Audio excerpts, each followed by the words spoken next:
आवाज नहीं करना। देखो हम बात करेंगे, पहले तो हम बात कर चुके थे कि मैटर क्या है, व्हाट इज मैटर। तो बोलो, विच है मास, जिसमें वजन हो, ऑक्यूपाइज स्पेस, जो जगह, एंड फेल्ट बाय, एंड या और फेल्ट बाय सेंस ऑर्गेन्स,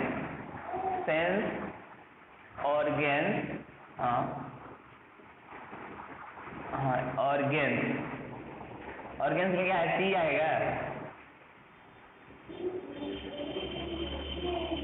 अरे यार, ऑर्गेन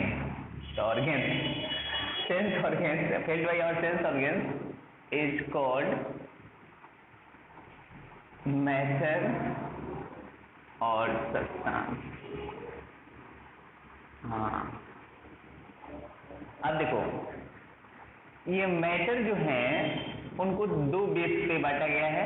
एक कंस्टिट्यूएंट्स के बेस पे, मतलब उसके उनकी प्योरिटी, कंस्टिट्यूएंट पार्टिकल्स की मतलब एक जैसे हैं, प्योरिटी है, प्योरिटी के बेस पे बांटा गया है, या कंस्ट्रक्शन कहो, कंस्ट्रक्शन के बेस पे कि किससे बने हैं, और एक बना है उनके स्टेट के बेस पे। तो स्टेट के बेस पे मैटर जो है वो तीन तरह के होते हैं। On the basis of state, matters are on the three state: solid, liquid and gas. तो सॉलिड में क्या होता है, सॉलिड के पार्टिकल्स जो होते हैं, कोई भी मैटर जो होता है माइन्यूट पार्टिकल से बना है, एकदम महीन से महीन पार्टिकल से बना है, स्मॉल से स्मॉल टीनी पार्टिकल से बना है। यहाँ तक कि कल मैंने चर्चा किया था कि अगर एक ड्रॉप, अगर आप डेटॉल एक इसमें डाल देते हो, एक बकेट ऑफ वाटर में, तो भी तुम्हें वो पानी ले जाके किसी को देते हो तो उससे पता चल जाता है कि इसमें वो एक मैंने एक गिलास में पानी ले जाके देते हो किसी को तो पता चल जाता है कि इसमें डेटॉल है। इसका मतलब क्या हुआ कि वो डेटॉल की जो खुशबू है, मतलब वो डेटॉल के पार्टिकल जो हैं वो एकदम इतने छोटे छोटे थे कि सब पानी में मिल गए। तो सॉलिड लिक्विड गैस, वैसे ही सॉलिड का भी होगा। सॉलिड को अगर तुम ब्रेक करोगे, पाउडर बनाओगे, तो तुम्हें दिखेगा कि, और पाउडर बनाओगे तो वो तुम्हें दिखेगा कि इससे भी महीन पाउडर बना, मैंने स्मॉल पार्टिकल्स हो सकते हैं। और गैस का तो मालूम है तुम्हें, इतना सा सेंट जो है पूरे कमरे के पूरे हॉल में ये हो जाता है। तो इसका मतलब क्या हुआ, मैटर जो होते हैं तीन ही पार्टिकल से बने होते हैं, सॉलिड, लिक्विड और इनके स्टेट जो है 3 होते हैं। सॉलिड, क्यों ये सॉलिड होता है, तो सॉलिड के क्या होते हैं, ये जो तीन ही पार्टिकल्स होते हैं सॉलिड में वेरी क्लोजली पैक होते हैं, बहुत ही पैक होते हैं। इनके बीच में फोर्स ऑफ अट्रैक्शन क्या होता है, पार्टिकल्स के बीच में फोर्स ऑफ अट्रैक्शन मैक्सिमम होता है, और ये एकदम फिक्स होते हैं, ऑर्डर्ड होते हैं, और इसलिए ये रिजिड होते हैं, ये कंप्रेसिबल नहीं होते, और इन इतने पास में होते हैं कि इनके बीच में स्पेस कम होता है, और इन पार्टिकल्स की काइनेटिक एनर्जी जो होती है मिनिमम होती है। मतलब ये अपने जगह के अबाउट घूमते बहुत कम है, इनके पास जगह ही नहीं रहता है कि ये मूव करें आजू बाजू। तो ये है सॉलिड। पहले क्या बोला, लिस्ट स्पेस, माने एकदम जगह कम होती है, मिनिमम काइनेटिक एनर्जी,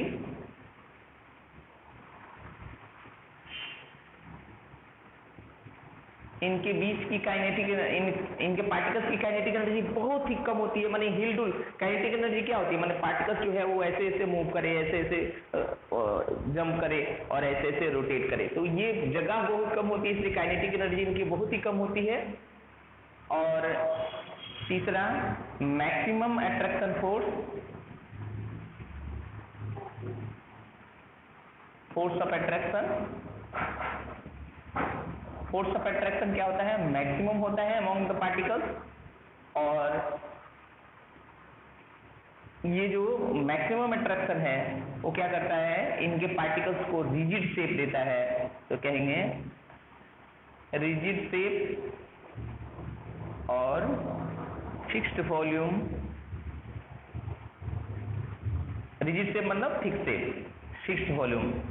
तो हीट लिस्ट स्पेस सबसे कम पार्टिकल्स के बीच में जगह होता है, minimum kinetic energy, kinetic energy बहुत ही कम होती है, मैक्सिमम फोर्स ऑफ अट्रैक्शन, और इनके बीच पार्टिकल्स के बीच में, माने एक पार्टिकल इसको इधर खींचा जा रहा है, इधर खींचा जा रहा है, इधर एकदम जगह इसकी फिक्स है, कहीं नहीं जाएगा, चारों तरफ से एक पार्टिकल्स के चारों तरफ खींचा जाता है, यहाँ तक कि सरफेस के पार्टिकल्स को भी बांध के रखा जाता है, इसलिए इसका शेप जो है, अगर ये देखो सॉलिड है, इसको ऐसा रखेंगे तो भी इसी रूप में रहेगा, गिरा देंगे तो भी ये नहीं होगा कि इसके लेयर फिसल जाएंगे और ये ऐसे मुड़ जाएगा, जैसे होता है ना।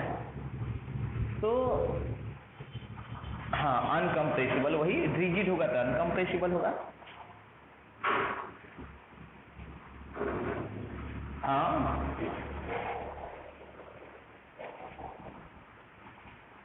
और मोस्ट ऑर्डर्ड, हाँ, इसके देखो पार्टिकल्स के बीच में force of attraction, melting point कब होती है, जब इसके पार्टिकल्स के बीच में काइनेटिक एनर्जी क्या हो, ज्यादा हो और जगह हो ये करने के लिए, माने इनका फोर्स ऑफ अट्रैक्शन जो उनको तोड़ पाए, माने वो लेयर एक लेयर पे स्लिप कर जाए, माने ये जो है अट्रैक्शन, ये एक लेयर है, ये दूसरा लेयर है, तो इनके बीच में जो अट्रैक्शन फोर्स है उसको तोड़ दे, ओवरकम करके वो स्लिप कर जाए, तो तब वो मेल्ट करने लगेगा, माने वो लिक्विड बनने लगेगा। जब वो स्लिप करने लगा तो इतना तुम एनर्जी दे दो उसे, हीट देते जाओ कि वो मेल्ट करने लगे, माने उसकी जो फोर्स ऑफ अट्रैक्शन है वहाँ वो स्लिप माने बहुत ही कम हो जाए, जिससे वो लेयर एक लेयर पे स्लिप करने लगे, तब वो हो जाएगा। तो इसका क्या होता है, melting point, boiling point high होता है। जैसे अभी ये जो है ये 30 डिग्री पे सॉलिड है ना, तो इसको हो सकता है कि 1000 डिग्री सेल्सियस पे ले जाओगे तो ये जो है सनमाइका ये जो है वो लिक्विड बनेगा। अब तुम बोलोगे कि अरे भाई 1000 डिग्री सेल्सियस पे ले जाएंगे तो जल जाएगा, लिक्विड कैसे बनेगा? तो जल कब जाएगा, जब हम उसे ऑक्सीजन के साथ गर्म करेंगे। हम बिना ऑक्सीजन के गर्म करेंगे। समझ में आ रही है मेरी बात? किसी को समझ में नहीं आ रही होगी मैं क्या बोलना चाहता हूँ, खूब ध्यान से सुनो। एक लकड़ी है ना, लकड़ी को तुम चाहो तो पानी बना सकते हो, सारी चीज गल जाएंगे, वो जलेगा नहीं, पानी बन जाएगा। कैसे? लिक्विड की तरह बन जाएगा। पानी मतलब क्या हुआ, लिक्विड बन जाएगा, लिक्विड बन जाएगा, जलेगा नहीं। क्यों? कि तुमने ऑक्सीजन वहां गर्म किया है कि जहां ऑक्सीजन नहीं है, तो क्या होगा, कार्बन जलेगा ही नहीं, वो मेल्ट करने लगेगा और लकड़ी भी मेल्ट हो जाएगी। यहाँ समझ आ रही है? ये आयरन भी मेल्ट हो जाएगा। अगर ऑक्सीजन के साथ में आयरन को मेल्ट कर दो तो ऑक्सीजन ऑक्साइड बनेगा, ऑक्सीजन नहीं है तो केवल आयरन का लिक्विड बनेगा। आ रहा समझ में? ऑक्सीजन जैसे बहुत सारी ऐसे होते हैं कि ऑक्सीजन के बिना, तो मैंने ऑक्सीजन वहां रखा क्या जाता है, कौन सी गैस? तो नाइट्रोजन रखी जाती है जहां उसके साथ रिएक्शन नहीं होता है। तो वो गैस जो इनर्ट रहता है वो एटमोस्फेयर में उसका हीटिंग किया जाता है। तो मोस्ट ऑर्डर्ड, और बोलो, फिक्स वॉल्यूम, फिक्स, हाँ लिख दिया है, फिक्स वॉल्यूम, और रिजिड शेप मतलब फिक्स शेप। तो ये जो है, ये जो गैप जो है, अब देखो काइनेटिक एनर्जी कौन कौन है अभी? विश्वकर्मा शिवम हो, विनीत विश्वकर्मा, हाँ समझ में आ रही है? सॉलिड क्या होता है, which is fix volume and shape. The matter क्या है, जैसे तो हवा है, एयर, बॉटल है, पेन है, पेंसिल है, कागज है, जो ऑक्सीजन है, नाइट्रोजन है, वाटर है, मिल्क है, ये सब मैटर है। तो विच इज मास, जिसमें वजन हो, ऑक्युपाइज स्पेस, जो जगह फेंकता हो, and felt by our sense organs, और जो हमारे सेंस ऑर्गन्स कौन है ना, आईज, ईयर, नोज और टोंग और स्किन, इसके द्वारा फेल्ट किया जा सकता है केवल मैटर और सब्सटेंस। और मैटर कितने तरह के होते हैं? तो स्टेट के बेसिस पे, माने उनकी अवस्था के बेसिस पे मैटर, सॉलिड, लिक्विड, गैस, और प्योरिटी के बेसिस पे जो मैटर होंगे वो 3 तरह के होंगे। वो कौन कौन होंगे? प्योरिटी के बेसिस पे उनके किस पार्टिकल से बने हैं, तो वो हो जाएगा एलिमेंट, कंपाउंड और मिक्सचर। एलिमेंट, कंपाउंड और मिक्सचर। देखो अब इनके पार्टिकल्स क्या होते हैं, जो मैंने पहले बता दिया कि जो मैटर होते हैं वो माइन्यूट पार्टिकल से बने, एकदम छोटे छोटे पार्टिकल से। और सॉलिड में क्या होता है, ये छोटे छोटे पार्टिकल एकदम पास पास में होते हैं, उनके बीच में जगह नहीं होती कि उनकी काइनेटिक एनर्जी और ये अगर तुम हीट दोगे तो उनकी काइनेटिक एनर्जी बढ़ेगी, लेकिन उनके पास जगह ही नहीं है कि ऐसे करके वो माने वो अट्रैक्शन का फोर्स तोड़ के और वो मेल्ट कर जाए जल्दी, तो जल्दी नहीं होता। खूब और ज्यादा हीट दोगे और ज्यादा हीट दोगे और ज्यादा हीट दोगे, इतना हीट दोगे कि फिर उनके जो अट्रैक्शन का फोर्स है वो ओवरकम कर जाएंगे उस फोर्स को, और तब वो मेल्ट करने लगेंगे। मेल्ट करने मतलब एक माने रिलेशन जो है इस पार्टिकल्स का इस पार्टिकल्स के साथ बहुत कम हो गया, अब उसके पास इतनी एनर्जी हो गई कि वो इतना उतना दूर जाने लगा, इसलिए अब लेयर जो है वो स्लिप करने लगेगा, माने वो तो लिस्ट स्पेस होता है, मिनिमम काइनेटिक एनर्जी होती है, मैक्सिमम फोर्स ऑफ अट्रैक्शन होता है, रिजिड शेप होता है, फिक्स्ड वॉल्यूम होती है, अनकम्प्रेसिबल होता है, मोस्ट ऑर्डर अरेंजमेंट, और बहुत ही ऑर्डर्ड अरेंजमेंट होता है सॉलिड में। हाँ एक बोला था और बोलो।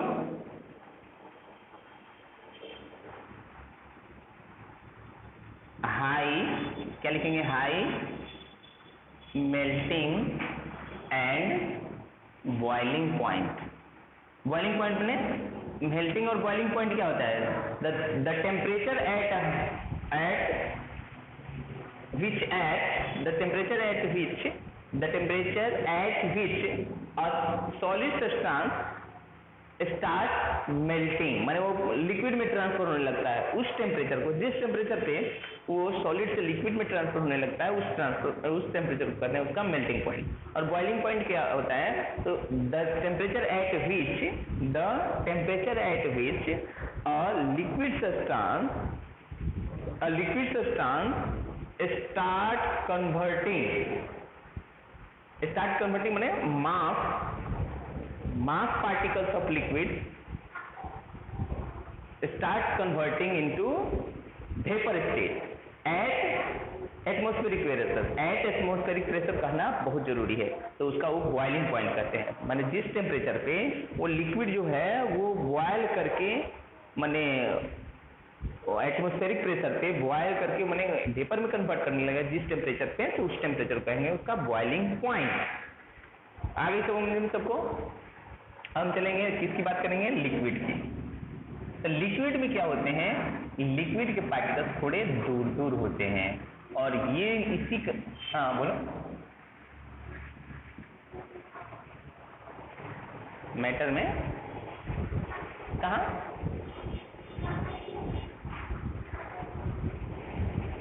which has mass, occupies space and felt by our sense organs is called matter or substance। हाँ बोलो।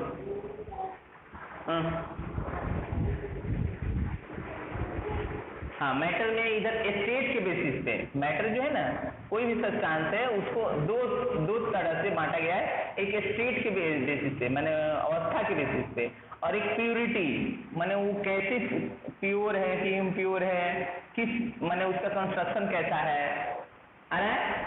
माने उस किस तरह के पार्टिकल से बना है, प्योर पार्टिकल से बना है, एक ही तरह के पार्टिकल से बना है कि अलग मिक्सिंग कर देने से कैसे वो बन जाता है।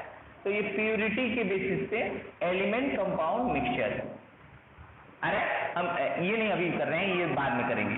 तो ये जो होगा, अब देखो ये ध्यान से, ये लिक्विड है, इसमें क्या होगा बोलो, मोर स्पेस, पार्टिकल्स के बीच में क्या होता है, मोर स्पेस देन सॉलिड की तुलना में ज्यादा स्पेस होता है, मोर काइनेटिक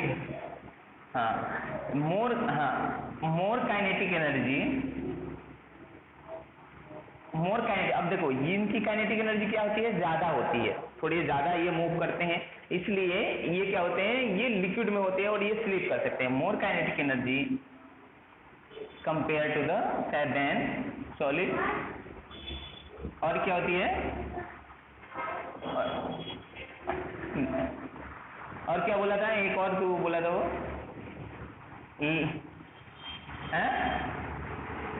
अरे यार तो अभी दूसरा कुछ, but more space more kinetic energy, और एक और उड़ने, चलो हाँ लेस, रुक less force of attraction, particle के बीच में लेस फोर्स ऑफ एट्रैक्शन होता है कंपेयर टू द सॉलिड की तुलना में इनके पार्टिकल के बीच में फोर्स ऑफ एट्रैक्शन कम होता है।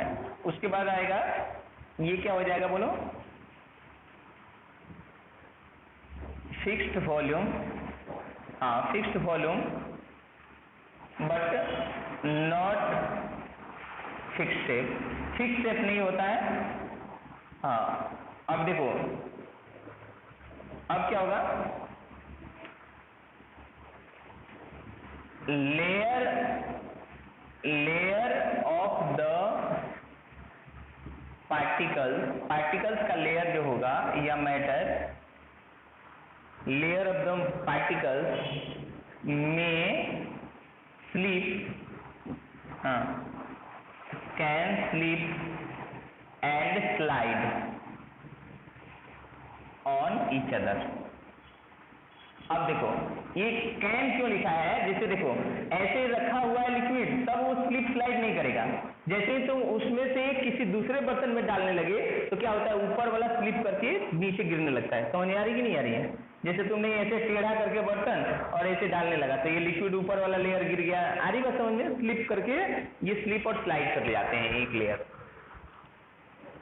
लिटल बिट क्या लिखोगे यहाँ, लिटल बिट कंप्रेसिबल, थोड़ा कंप्रेसिबल हो जाता है क्योंकि बीच में जगह हो गई, पार्टिकल के बीच में क्या हो गई, थोड़ी जगह हो गई। और क्या लिखेंगे,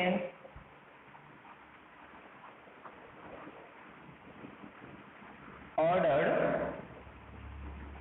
but slip and slide, slip and slide इसी के जैसा लिखना है। अब क्या, low melting and boiling point and boiling point compare to the solid.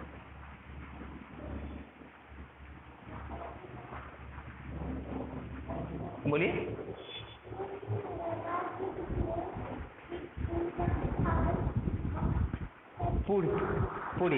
पूरी हाँ, मोर स्पेस देन सॉलिड लिखा हुआ है ऊपर।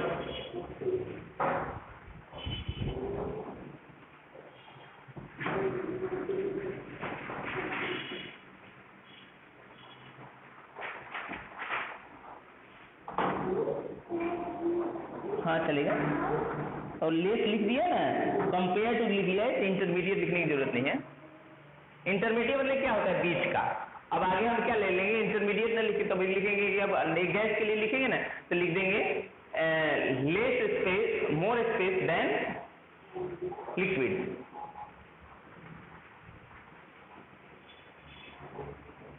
अब चलो गैस के लिए क्या हो जाएगा,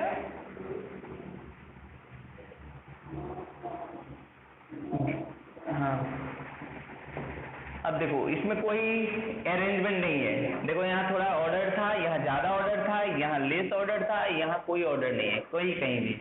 तो क्या हो जाएगा, list attract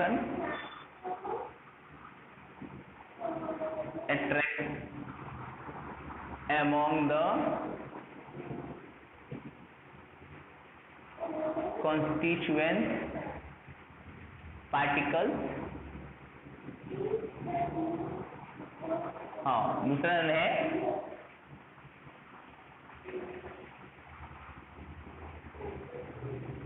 most kinetic energy,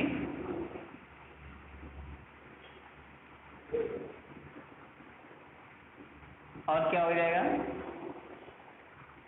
very much compressible, बहुत ज्यादा जगह है तो वेरी मच कंप्रेसिबल, माने list extraction among the constituent particles. और बोलो एक एक जोड़ते जा, हाँ हाँ very good, neither fixed volume not fixed shape, हाँ और बोलो 5वां पॉइंट, और क्या हो सकता है?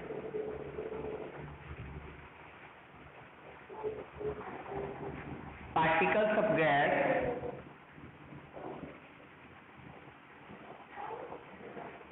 मूव रैंडमली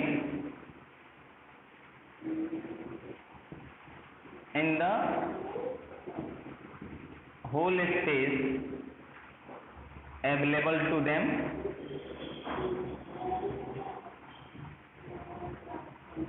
जितना जगह रहता है उसमें वो मूव करते रहते हैं। नेक्स्ट बोलो, least attraction among the constituent particles, most kinetic energy, very much compressible, neither fixed volume nor fixed state, particles of gas move randomly in the whole available of them। और बोलो,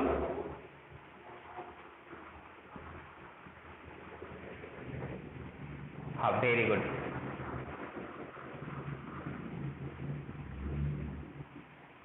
space among the particles, particles के बीच में क्या होता है? बहुत ज्यादा space होता है। और लिख लो, it has lowest melting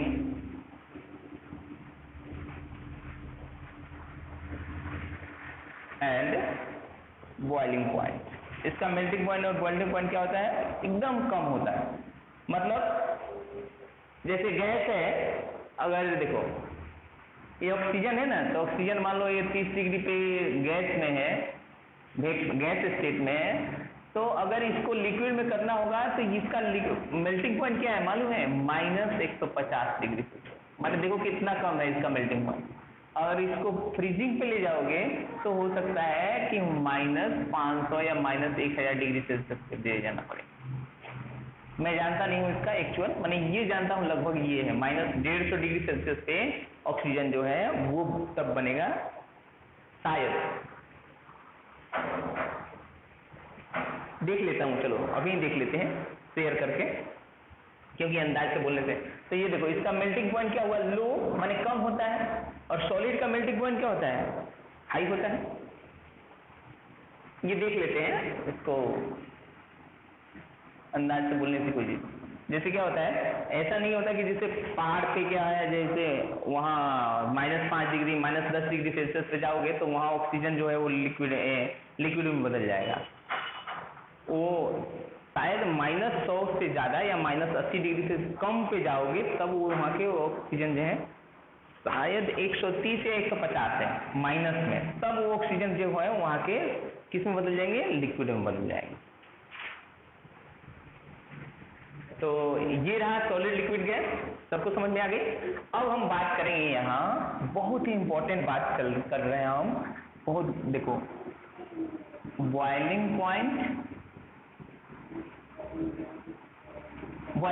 की। तो देखो बॉइलिंग पॉइंट क्या होता है? द टेम्परेचर, माने वो temperature at which a liquid start, हाँ बोलो,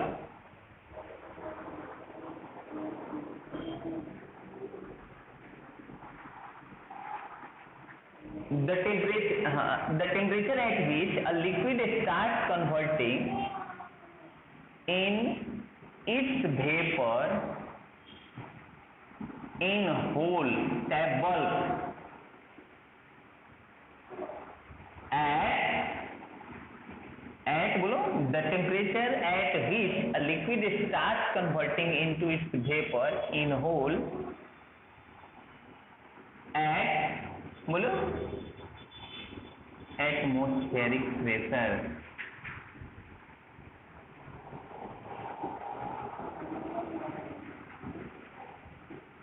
माने एटमॉस्फेरिक प्रेशर पे, एक एटमॉस्फेरिक प्रेशर पे जब पूरा बल्क माने लिक्विड का पूरा बल्क माने भारी मात्रा में लिक्विड अगर वेपर में कन्वर्ट होने लगे तब वो कहेंगे कि ये बॉइलिंग पॉइंट रीच कर गया। The temperature at which a liquid starts converting in its vapor in whole at in bulk at atmospheric at the atmospheric pressure is called its boiling point। तो वाटर का boiling point क्या होता है मालूम है? 100 degree Celsius at 1 atm, माने 1 atmospheric pressure पे। सोनू आया कि नहीं आया? सोनू आया? हाँ, मेल्टिंग पॉइंट। तो मेल्टिंग पॉइंट क्या होता है? तो द टेम्परेचर, मेल्टिंग पॉइंट किसका होगा मालूम है? ये सॉलिड का होगा। बॉइलिंग पॉइंट किसका होगा? लिक्विड का होगा। बॉइलिंग पॉइंट क्या होगा? लिक्विड का होगा, किसी भी लिक्विड का होगा। ऑयल का बॉइलिंग पॉइंट हो सकता है, केरोसिन का बॉइलिंग पॉइंट होता है, वाटर का बॉइलिंग पॉइंट होता है, माने कोई भी लिक्विड का अल्कोहल का बॉइलिंग पॉइंट होगा। तो the temperature at which a solid starts melting is called its melting point। तब इसका ये मेल्टिंग पॉइंट करते हैं।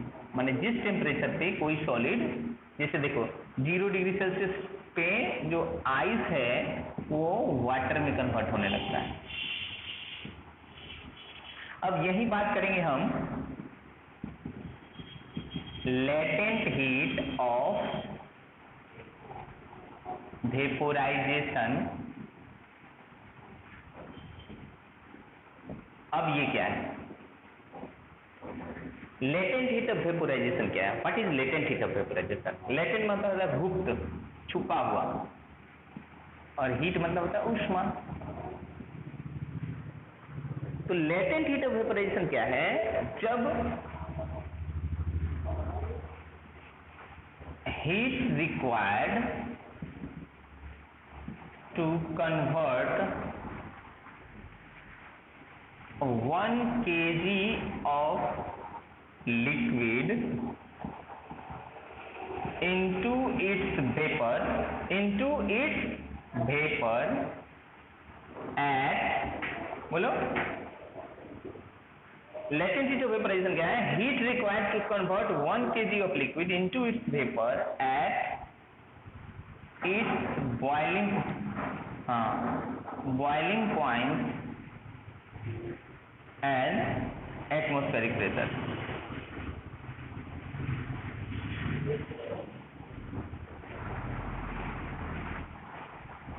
अब देखो,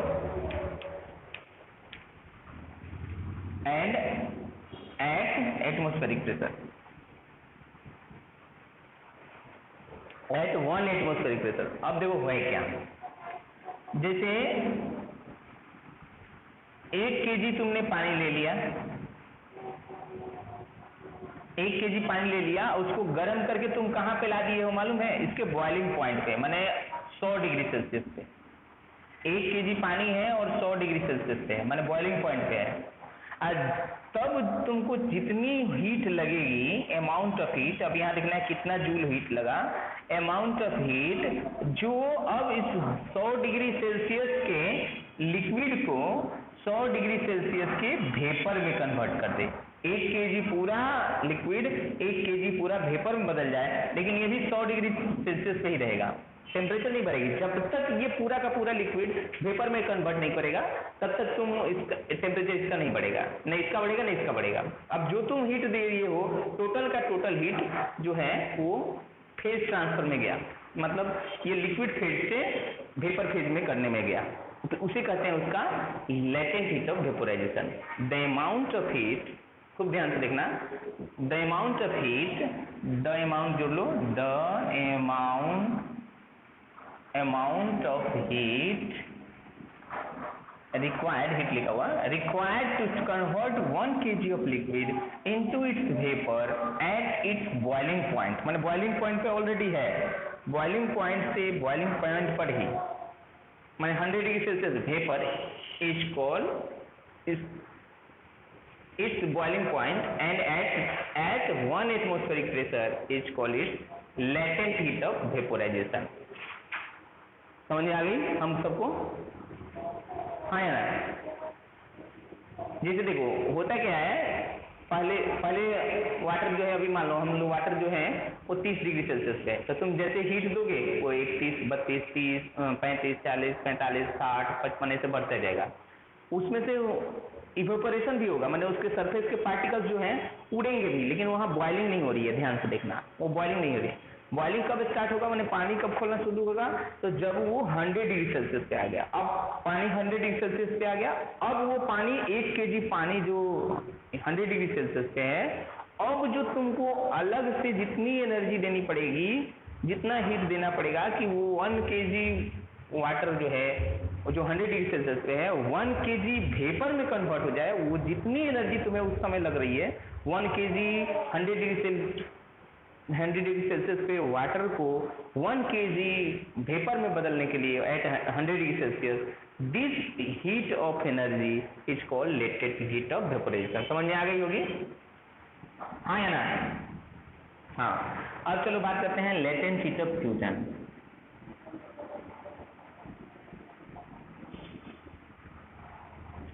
लेटेंट हीट ऑफ फ्यूजन क्या है?